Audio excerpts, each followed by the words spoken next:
My name is Kayla Morrison, and this is the complete, unfiltered story of what happened in the summer of 2020 when I was 17. My mom was overseas for 6 weeks, and the man she married thought he could turn our house into his playground. I'm 25 now, the deed to the house is in my name. The mortgage is paid off. And every month Greg calls collect from Ross Correctional, asking if I'll put $20 on his books. I let it ring. Here's exactly how I made sure he lost everything he thought was his. Let's start with the background so you understand why no one saw it coming. My real dad died of a sudden heart attack when I was 12, right in the middle of 6th grade. Mom was devastated. She worked double shifts as a project manager for a pharmaceutical company to keep the lights on. We lived in a modest 3-bedroom ranch in Columbus, Ohio. The one my parents bought in 2005 for $185,000. By 2018, Mom had paid it down to $92,000 and she met Greg at a company picnic. He was 45, a diesel mechanic at the freight yard, divorced, no kids, and everyone said he was a catch. He fixed our leaky faucet the first week they dated, coached Little League, and even paid for my braces without being asked. Mom married him 6 months later in a small courthouse ceremony. I called him Greg, never Dad, and he said that was fine.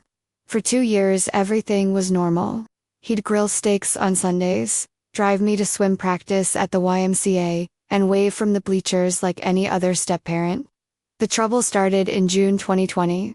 Mom got assigned to a 6-week vendor audit in Frankfurt, Germany, the longest trip she'd ever taken. I'd just finished junior year of high school and had a part-time job babysitting 3 nights a week. Greg took vacation time from the yard to hold down the fort while Mom was gone. I didn't think anything of it. The first week was actually fine. He cooked frozen pizza, asked about my day, and left me alone after 9 p.m., but by the second week, the comments started.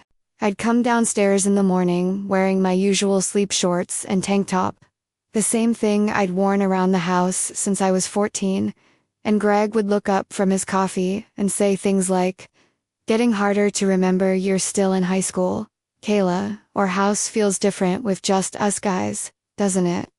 I laughed it off the first time because I thought he was just being awkward. By the third morning, I started wearing sweatpants and an oversized hoodie, even when it was 80 degrees outside. Week 3 is when the accidents began. He'd walk out of the master bathroom in nothing but a towel when he knew I was in the hallway getting ready for swim practice. One time, the towel slipped, and he stood there completely naked for a full 5 seconds, apologizing while I stared at the floor. That night, I started locking my bedroom door. He knocked at 11 p.m., saying he forgot his phone charger and needed me to open up. I slid it under the door.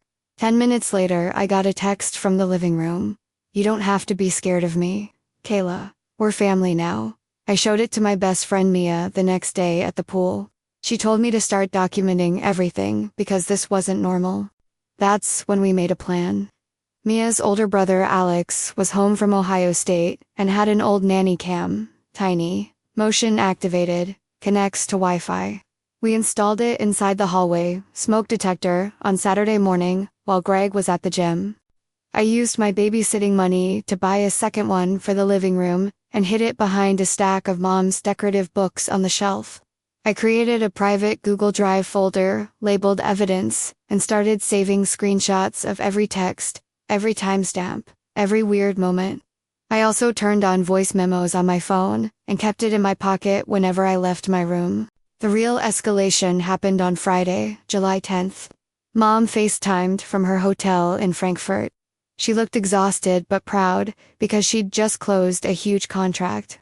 After we hung up, Greg poured himself a whiskey and sat on the couch right next to me, even though there were 3 other seats. He called it movie night and picked some random action flick on Netflix. Halfway through, he put his hand on my knee and squeezed. I froze.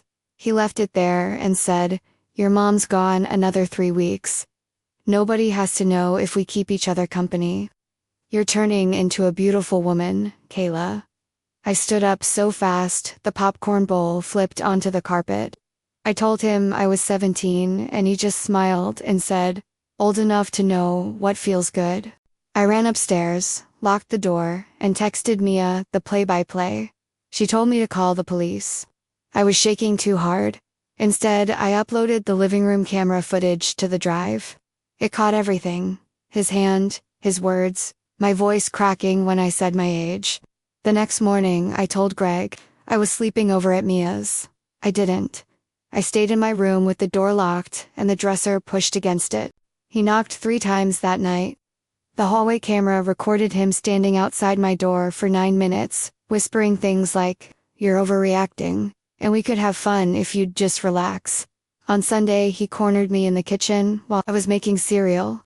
He said he'd been thinking about what happened on the couch and that Mom hadn't been satisfying him for years. He told me I looked just like her at my age and we could help each other out. He promised no one would get hurt and that if I told Mom, she'd think I was lying to break them up. I backed against the fridge and told him to get out of my way. He finally did, but not before saying, "You'll change your mind." 3 more weeks is a long time. I knew I couldn't wait 3 weeks. On Monday, I skipped the last 2 periods of summer school and took the bus to the Apple store. I used my entire babysitting savings, $423, to buy a new iPhone with a better microphone. I set it to record audio continuously and kept it in my sports bra during swim practice. That night, Greg waited until I came home, dripping wet from the pool. I walked into the kitchen to grab a Gatorade, and he was leaning against the counter in nothing but boxer shorts, drinking a beer. He blocked the doorway and said, "Last chance to be smart about this, Kayla. I can make it easy or I can make it hard." I tried to push past him and he grabbed my arm so hard, his thumb left a bruise. I screamed. The neighbor, Mrs. Jenkins, heard me through the open window and called 911. 2 patrol cars arrived in 7 minutes. The officers, Officer Ramirez and Officer Chen, took me to the front porch while Greg stood in the driveway, in his boxers, claiming I was hormonal and had attacked him. I showed them the phone audio from my pocket, 37 seconds of him saying he could make it easy or hard.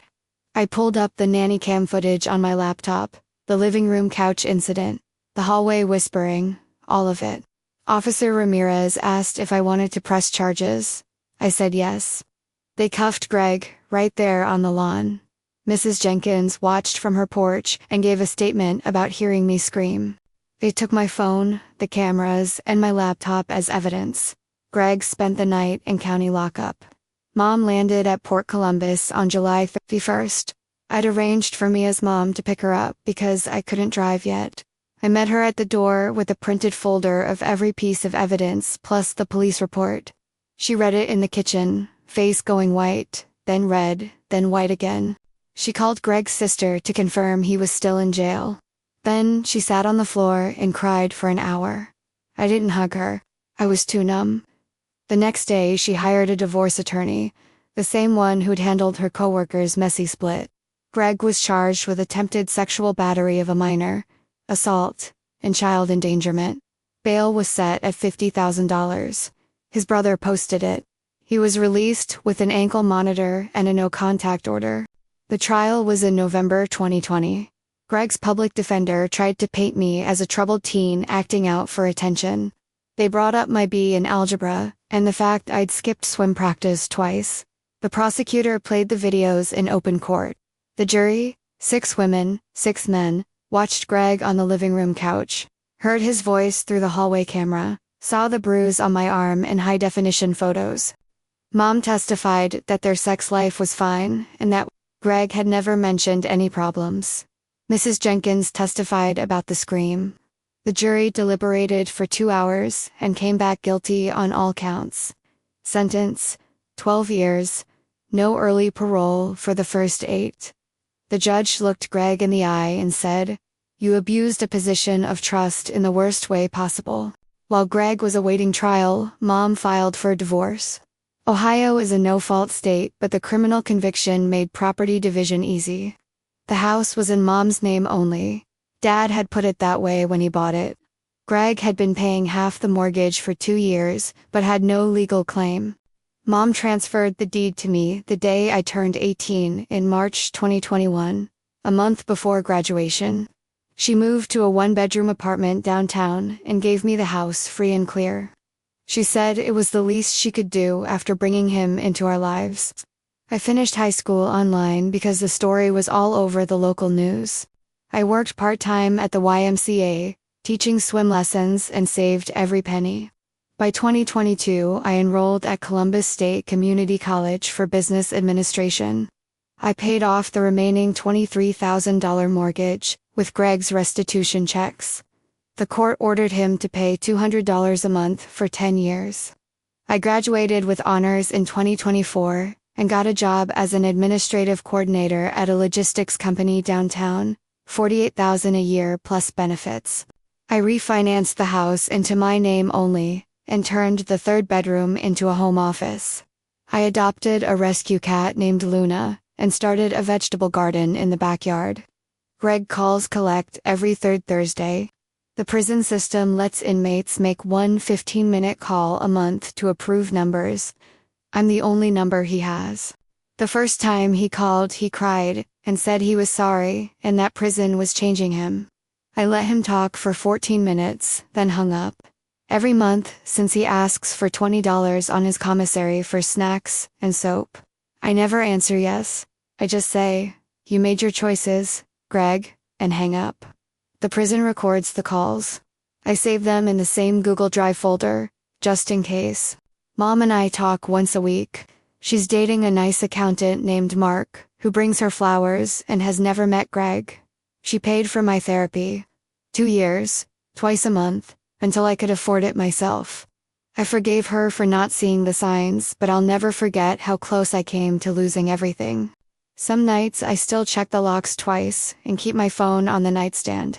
But the house is mine, the life is mine, and the man who thought he could take it all is counting days on a concrete wall. If you take one thing from my story, let it be this: trust your gut, document everything, and never let anyone make you feel small in your own home. I was 17 with a $10 nanny cam and a best friend who believed me. That was enough. It's always enough.